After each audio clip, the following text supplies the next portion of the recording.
Okay, hello everyone. This is the second video inside the second green folder.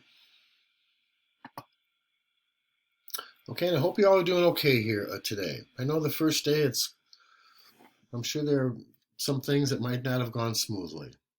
And I appreciate y'all hanging in there with us. All right, guys. Our essential question for this video. What is it that I'm hoping you kind of learn from this video right here? It's something called a 5-number summary. Okay, you have a set of data and you want to describe it somehow. Well, one of the ways to describe that set of data is with 5 numbers that kind of summarize the characteristics of that data. And real quick, statistics is basically the study of data. You analyze and interpret data.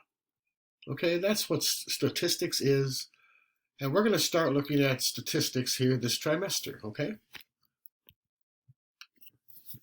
And guys, we use lots of different measurements to describe a set of data.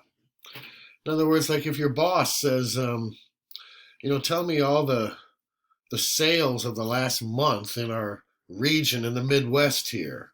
Well, you're not just going to give them all the numbers.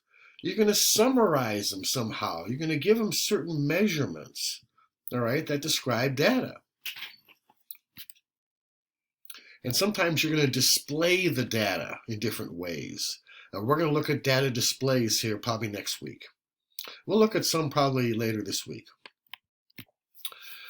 Guys, one of the measurements is called measures of central tendency. I know you've seen this before, probably 7th grade. Guys, the mean, the median, and the mode. The mean is the average. You add up all the values and divide by the number of values. The median is the value that's in the middle. When you put them in order, least to greatest, the median is the value that's right in the middle. And the mode is the value that occurs most often. Okay?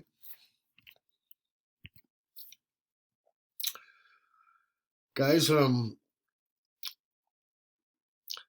there are also our measures of spread.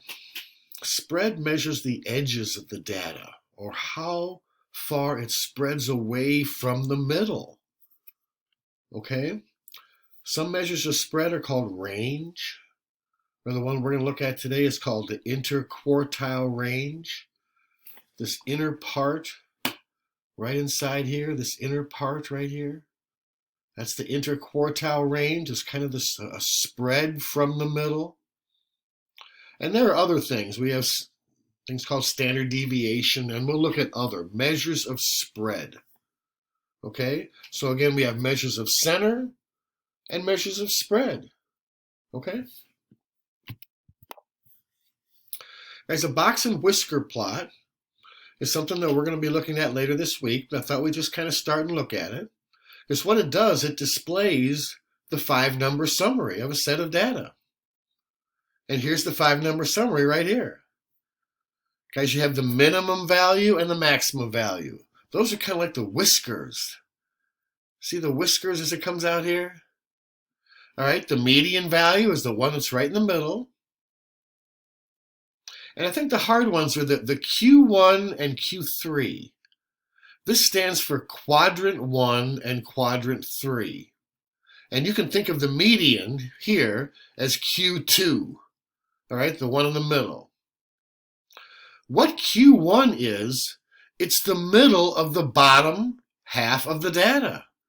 It's like the median of the bottom part. And Q3 is the middle of the top half of the data. Again, it's kind of like the median of the top half. Okay?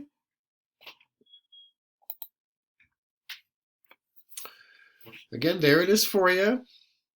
I thought I'd just kind of spell it out. These are the 5 values in the 5-number summary and how they would show up when you make your box and whisker plot. You notice the box and whisker plot, there's always a number line underneath it. The number line is evenly spaced. All right? The the box and whisker plot is sometimes not so evenly spaced. Okay, it represents the data wherever it lies. Again, there's another good example of it if you need it. And again, y'all can always stop the video and run it back if you need it, okay?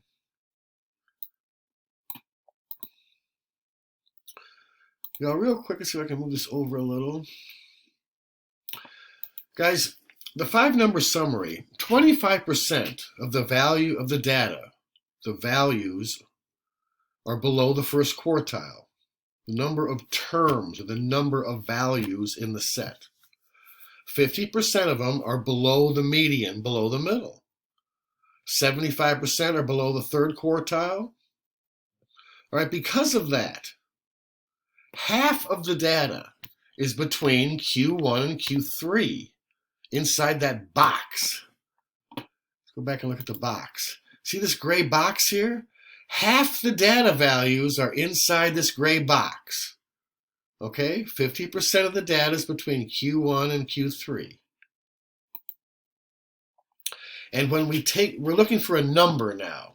If we take the value Q3 minus the value Q1, we call that the interquartile range. Okay? That is the measure of spread that we're looking at here today. All right, you all go ahead and go into